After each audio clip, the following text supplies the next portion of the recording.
adaxlısı var. Ha.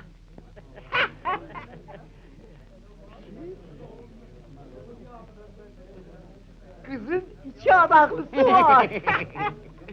Kızın iki adaklısı var. Orasını mən də bilirəm ki, bu gün müxalifəti Milaya Şura teleseriyalı öz komikliyinə görə bütün bədii filmləri keçib.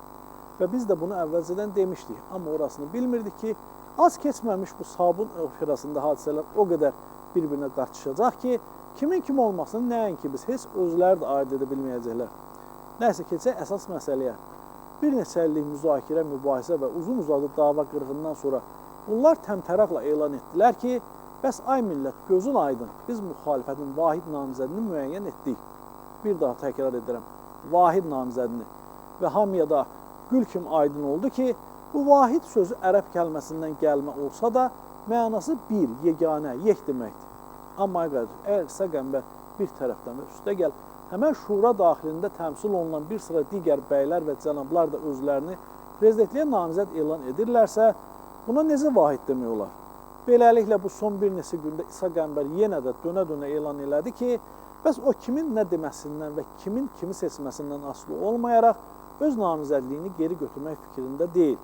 Ardınca da çox tutarlı arqument söylədi. Namizəd olan şəxs Azərbaycanda olmalıdır. Bu da düz. Amma vahidin vahid qalmaq məsələsi bununla da bitmədi. Milli Şuranın digər bir üzvü Rəşad Hacılı qəflətən mətbuatda çıxış edərək bəyan elədi ki, bəs o Cəmil Həsənlinin də vahid namizəd olmasını istəyir. Şuranın digər üzvü, Turan İnformasiya Agentliyinin başçısı Mehman Əliyev də gözlənilmədən mətbuatda peyda oldu və o da öz növbəsində ərz elədi ki, əgər şura üzvləri razılıq versə, o da öz növbəsində vahidin funksiyasını layiqincə yerinə yetirə bilər. Yox, hələ siyahı bitməyib. Dülənləri həmən Milli Şurada təmsil olunan Klassik Xalq Cəbhəsinin sədri Mir Mahmud bəy də bəyan elədi ki, bəs o da prezidentliyə namizəddir və lütfən də bunu heç kəs yadından çıxarmasın. Bax belə, Rüstəm bəyin güya ki, vahid namizəd kimi seçilməsindən cəmsi bir həftə keçməyib, amma artıq şura daxilindən nə az, nə çox, düz 4 namizəd irəli sürülüb. Və bu insanlar da bir həftə əvvəl Milli Şuranın iclasında yekdilliklə Rüstəm İbrahim bəyovun namizədinə səs vermişdilər. İndi əgər bu siyahıya şurada təmsil olunmayan və prezident seçkilərində iştirak edəcəyini bəyan etmiş daha 15 nəfər müxalif yönlü adı da əlavə etsək, onda qızın neçə adaxlısı olmasını kim deyə bilər görəsən? İndi hamı səbirsizliklə bir ay sonranı gözləyir ki, görsünlər cənab İbrahim bəyov cəsarət edib Bakıya gələcək, yoxsa yox. Bir məsələyə də toxunaq. Məlum olduğu kimi uzun müddət idi ki, Rüstəm bəy Rusiya vətəndaşı olduğunu danırdı. Amma bir həftə əvvəl bəyan elədi ki, bəs o Rusiya vətəndaşlığından imtina etmək üçün ərizə yazıb.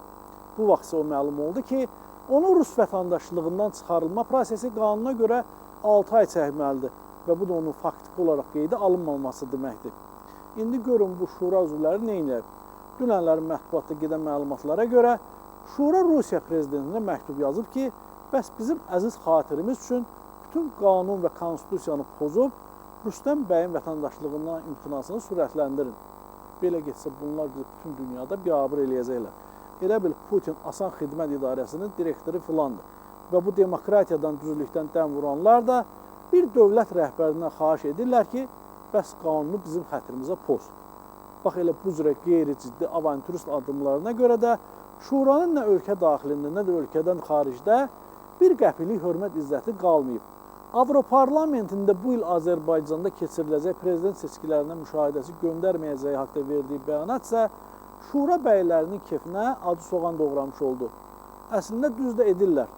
Çünki bu ağıl və nüfuzun yiyəsi seçkilərdə nə müxaliflik edəsidir ki, buna görə də Avropalılar bir ətək pul və əziyyət çəkib uzaq yol gəlsinlər. Sabahki tarixlə götürəndə seçkilərə cəmsi düz 3 ay vaxt qalır. Bunlarsa hələ də evci oynayırlar. Sözümü isə Prezident Aparatı İctimai Siyasi Şöbəsinin müdiri Əli Həsənovun fikri ilə yekunlaşdırıram. Sitat, iqtidar öz namizədi üçün geniş seçki təbliğat kampaniyası aparmayacaq. Sitatın sonu.